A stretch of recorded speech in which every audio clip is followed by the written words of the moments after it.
Phone lift చేయడానికి ఏం problem వీడికి అని కాల్ కట్ చేశాడు ధనుష్. ఆడిటోరియం నుండి బయట వైపు నడిచాడు. అప్పుడప్పుడే బయట చీకటి అలుముకుంటూ ఉంటే ఆ చీకటిని దూరం చేయడానికి ప్రయత్నిస్తూ కాంతిని వెదజల్లుతున్నాయి రంగురంగుల బల్బులు. ఆడిటోరియం నుండి బయటకు వస్తూ ఎప్పుడైతే అతను డోర్ తెరిచాడో మరుక్షణం అతని కళ్ళ ముందు హేమంత్ కనిపిస్తాడు. హేమంత్ని చూడగానే అక్కడే ఆగిపోయి, ఏయ్ ఎటు వెళ్ళావు ఇంతసేపు? ఆయన నీ ఫోన్ ఎక్కడ పెట్టావురా?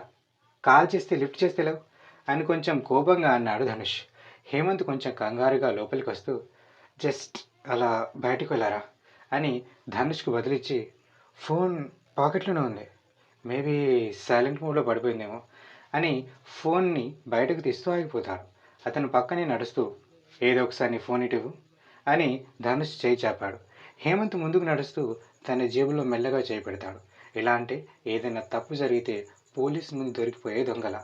అతని ముఖంలో ఇప్పుడు కొద్దిగా కంగారు, చేతుల్లో తడబాటు ధనుష్కి అర్థమవుతుంది. కానీ అవి ఎందుకు వచ్చాయో మాత్రం ధనుష్కి అర్థం కావట్లేదు.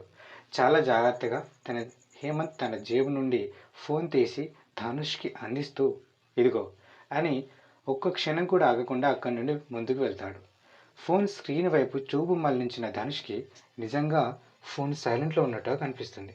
ఫోన్ స్క్రీన్ ఆఫ్ చేస్తూ, ఎప్పుడు లేనిది ఈరోజు కొత్తగా ఫోన్ ఎందుకు సైలెంట్లో పెట్టాడు వీడు అని హేమంత్ వైపు చూస్తూ, నో డౌట్ నిన్నేదో జరిగింది, నిన్నటి నుంచి ఇలా వింత వింతగా కొత్తగా తయారయ్యాడు వీడు అని అక్కడి నుండి ముందుకు కదిలాడు.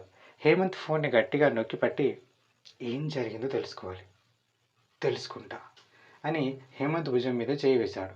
వెనక్కి తిరిగి, అయిపోయిందని చెకింగ్ అని కొంటెగా అడుగుతాడు హేమంత్. ధనుష్ పెదాలను దగ్గరికి బిగించి కనురెప్పలు ఒకసారి కిందకు వాల్చి, అయింది, బట్ ఇంకా తెలియాలి కొన్ని విషయాలు అని మెల్లగా తలాడిస్తాడు. మళ్ళీ హేమంత్ ఏదో అడగడానికి ముందే, ప్లీజ్ ఆల్ 1 సెకండ్ అని ఒక తీయని అమ్మాయి స్వరం వినిపించడంతో టక్కున అందరూ మళ్ళీ స్టేజ్ వైపు చూస్తారు. ఆ స్టేజ్ మీద ఉన్న అమ్మాయి వీళ్ళని ఉద్దేశిస్తూ, ఇంతసేపు మా ప్రాజెక్ట్ అండ్ ఆఫర్స్ గురించి అన్ని విషయాలు ఎంతో ఓపికగా విన్నందుకు మా కంపెనీ మీకు ఎప్పుడు థ్యాంక్ఫుల్గా ఉంటుంది అని చెప్పుకుంటూ వెళ్ళిపోతుంది. అందరూ ఆమె వైపు చూస్తున్నారు, కానీ ధనుష్ ఒక్కడు మాత్రం హేమంత్ వైపు చూస్తూ అతని మార్పు వెనుక దాగున్న ఆ రహస్యాన్ని ఎలా తెలుసుకోవాలా అని ఆలోచిస్తున్నాడు. మాలిక డోర్ ఓపెన్ చేసి మెల్లగా లోపలికి అడుగుపెట్టింది. డోర్ తెరిచిన చప్పుడు వినిపించడంతో తన రూమ్ నుండి బయటకు వచ్చింది నందిని. మాలిక ఆమెను చూసింది, కానీ చూడనట్టుగా తన రూమ్ వైపు నడిచింది.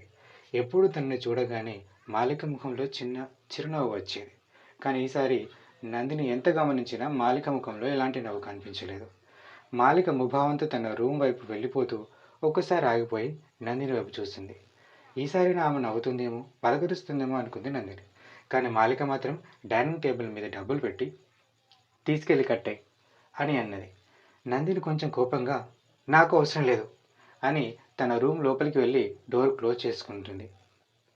మాలికకు ఆ మాటలు వినిపించాయి, అయినప్పటికీ వాటితో తనకి ఎలాంటి సంబంధం లేదన్నట్టుగా లోపలికి వెళ్ళిపోయింది. తన బ్యాగ్ని బెడ్ పక్కన ఉన్న టేబుల్ మీద పెట్టి ఫ్రెష్ అప్ అవ్వడానికి బాత్రూమ్ వైపు కదిలింది మాలిక. ఇటు నందిని బెడ్ పైన పడుకొని, ఎందుకంత బలుపు దానికి? అయినా నేను దానికి అడుక్కునే దానిలా కనిపిస్తున్నానా? అది పడేసి బిచ్చంతో బతుకుతా అనుకుంటుందా అని కూర్చొని, లేదు అది ఇవ్వకపోతే నాకు డబ్బులు దొరకవా అని మూతి 30 వంకలు తిప్పుకొని కొంత దూరం ఉన్న ఫోన్ వైపు చూస్తుంది. వెంటనే తరుణ్ కాల్ చేసి, హలో అన్నది. అటువైపు తరుణ్ లిఫ్ట్ చేయగానే, ఏమైంది, చాలా చిరాగ్గా ఉన్నట్టున్నావు అని వెంటనే ఆమె గొంతులోని భావాన్ని పసిగట్టాడు తరుణ్. అలాంటిది అనుకో అని నందిని అనగానే, ఇప్పుడు ఈ రాణిగారికి చిరాకు తెప్పించింది ఎవరో, ఎందుకంత చిరాకులో ఉన్నారో తెలుసుకోవచ్చా అని కొంచెం కొంటెగా అన్నాడు తరుణ్ నవ్వుతూ. ఎవరు కారణం అయితే ఏంటి, కానీ ముందు నాకు అర్జెంటుగా 4000 కొట్టు అన్నది నందిని. ఆ మాట పూర్తవగానే ఒక క్షణం అతను సైలెంట్ అయ్యాడు. ఎందుకంటే ఇప్పుడు అతని దగ్గర అంత డబ్బు లేదు. ఒకవేళ అతను ఒకప్పటి తరుణ్ అయి ఉంటే ఆమె అడిగిన ఒక్క క్షణం కూడా పూర్తి కాకముందే కొట్టేసేవాడు. కానీ ఇప్పుడు అలా కాదు. అతను ఈ మధ్య జాబ్లో జాయిన్ అయ్యాడు. అంతకంటే ముందు వరకు అతని సిచ్యువేషన్స్ ఏంటో అందరికీ తెలుసు. లేవా అని కోపంగా అడిగింది అతని మౌనాన్ని భంగం చేస్తూ.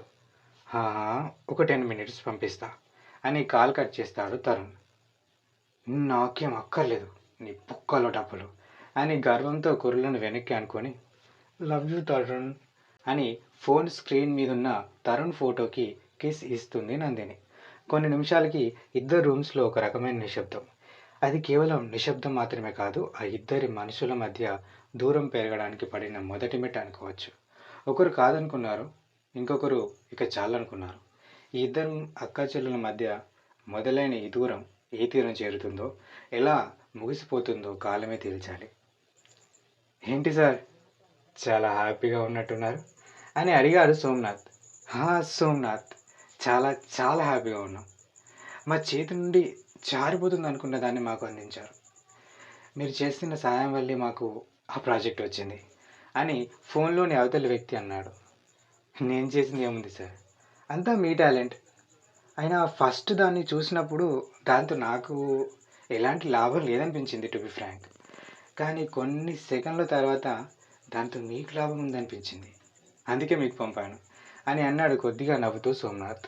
నువ్వు చాలా మంచోడు సోమనాథ్ అని పలికిన అవతలి వ్యక్తిలో అమాయకత్వం కనిపిస్తుంది. నా మంచితనం మీకు పనికొచ్చింది, అంతే చాలు. కానీ నా మంచితనానికి కూడా ఏదో కొంత రేటు ఉండాలిగా. మీకు అంత లాభం వచ్చినప్పుడు ఉడతా భక్తిగా నాకు ఎంతో కొంత అని మాటలతో కాకుండా హావభావాలతో పలికిస్తాడు సోమనాథ్. తప్పకుండా, ఇంకో గంటలో మీ అకౌంట్లో 5 లక్షలు వస్తాయి, చూసుకోండి అని ఫోన్ కట్ చేస్తాడు. ఫోన్ని అరచేతిలో కొట్టుకుంటూ 5 లక్షల లాభం అని వెనక్కి తిరిగిన అతని ఫ్యూజులు ఎగిరిపోతాయి. ఎందుకంటే ఇప్పుడు అతనికి కొంచెం దూరాన నిలబడి ఉన్నాడు ముఖేష్ రాయర్.